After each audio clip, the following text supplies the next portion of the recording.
नमस्ते दोस्तों, श्री शुक्ला का प्यार भरा नमस्कार। और जैसे कि आज वट सावित्री का व्रत है, पूजा लोग करते हैं, सब सुहागिन औरतें करती हैं, तो सभी सुहागिन औरतों को बहुत बहुत बधाई और शुभकामनाएं। भगवान सबका सुहाग अमर करें। तो आज मैं आप लोगों को सत्यवान की कहानी सुनाने जा रही हूँ, तो आप लोग सुनिए। अगर पसंद आए तो लाइक, कमेंट और सब्सक्राइब जरूर करिएगा। तो आप लोग सुनिए कहानी और पूरी कहानी सुनिएगा। एक नगर में एक राजा होता है, उसकी कोई संतान नहीं होती है। तो बहुत पूजा करते हैं, बहुत पूजा करते हैं, बहुत पूजा पाठ करते हैं, कई सालों तक पूजा पाठ करते हैं। उसके बाद उनको जो है वरदान मिलता है। उनके पूजा से माता रानी खुश हो जाती हैं, माँ सावित्री खुश हो जाती हैं, तो वो उनको वरदान देती हैं और उनको जो है एक सुंदर कन्या की प्राप्ति होती है। तो राजा उस लड़की का नाम भी सावित्री ही रखता है। बड़े अच्छे से लालन पालन होता है। महाराजा तो थे ही राजा थे। खूब खुशी होती है, खूब बधाई होती है, सब मंगल मनाया जाता है, गीत होती है, खूब सब खुशियाँ मनाई जाती है कि राजा के घर बेटी पैदा हुई। धीरे धीरे धीरे धीरे करके बेटी चलने लगी, फिरने लगी, स्कूल जाने लगी। धीरे धीरे बेटी बड़ी हो जाती है। उसके बाद में जब बेटी सयानी हो जाती है तो राजा को शादी की चिंता होने लगती है। शायद राजा का नाम यशोपति था, सावित्री के पिताजी का नाम। उनको यशोपति की शादी की चिंता होती है और वो उनका वर ढूंढने के लिए नगर में भ्रमण करते हैं, नगर में निकलते हैं। उनको कहीं अपनी बेटी के योग्य वर नहीं मिलता है, बहुत परेशान हो जाते हैं। और उसके बाद में बेटी पूछती है कि पापा जी आप परेशान क्यों हैं। तो वो बताते हैं राजा कि मैं तुम्हारे लिए वर ढूंढ रहा हूँ और कहीं पे वर मुझे तुम्हारे योग्य नहीं मिल रहा है। उसके बाद में ये राजा कहता है कि तुम अब खुद ही अपने वर का चुनाव करो, तुम खुद अपना वर ढूंढो।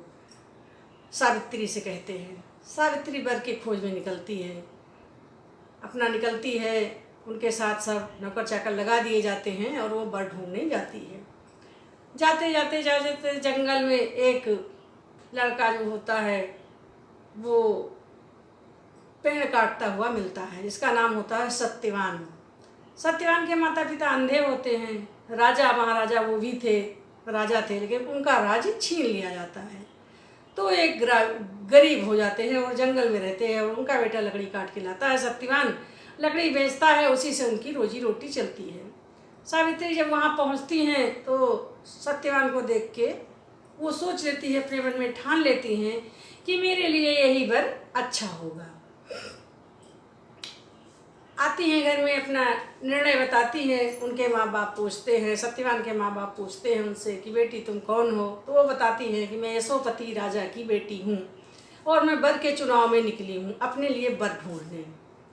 वो राजा सुनता है, उनका सत्यवान का पिता, तो वो कहता मैं तो बहुत गरीब राजा हूँ, मेरा तो राज्य ही छीन लिया गया है, ये तो बड़ी चिंता की बात है।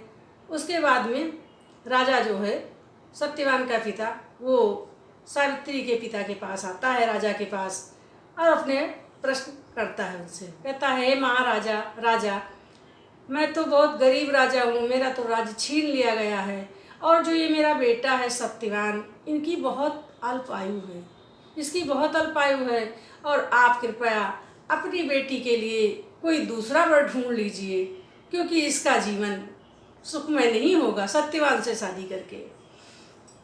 राजा ये वचन सुनता है तो सावित्री से कहता है कि बेटा वो जो राजा है उसका राज भी छिन गया है और जो उसका बेटा है सत्यवान, जिसको तुम वर के रूप में पाना चाहती हो, उसकी बहुत अल्प आयु है और उससे तुम्हारा जीवन कैसे चलेगा, तो तुम दूसरा निर्णय ले लो और ये दूसरा वर ढूंढ लो। सावित्री कहती पिताजी हम लोग के उसमें ऐसा नहीं है, एक बार जो मैंने मन से अपने उसको वर के रूप में चुन लिया है, तो अब मेरा पति सत्यवान ही होगा, मैं उसी से शादी करूँगी। सावित्री के पिता बहुत परेशान होते हैं, लेकिन अब करें तो क्या करें, कुछ नहीं हो सकता है। कहती मैं शादी इसी से करूँगी। सावित्री के पापा तैयार हो जाते हैं कि ठीक है मैं इसी से शादी करूँगा। शादी कर देते हैं सावित्री की, और सावित्री को सारी कहानी पता होती है, सारी लीलाएं जानती है सावित्री। शादी हो जाती है, जंगल में चली जाती हैं और अपने अंधे सास ससुर की सेवा करती हैं और वहाँ सत्यवान के साथ रहने लगती हैं।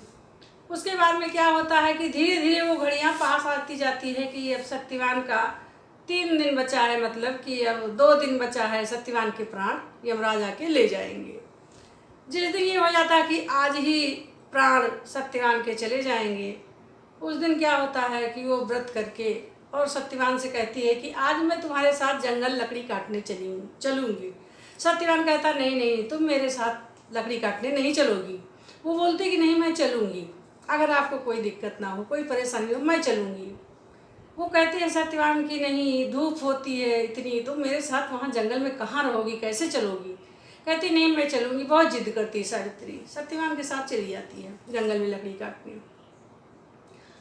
वहाँ पे वो एक छाया होता है, वट वृक्ष, उसी के नीचे सावित्री बैठ जाती हैं और सत्यवान लकड़ी काटने के लिए पेड़ पे चढ़ जाते हैं कुल्हाड़ी लेके। सत्यवान जैसे पेड़ पे चढ़ते हैं लकड़ी काटने के लिए, लकड़ी काटना ही शुरू करते हैं, तैसे उनके सर में तेज तेज से दर्द होता है, बहुत तेज तेज से सर दर्द होता है।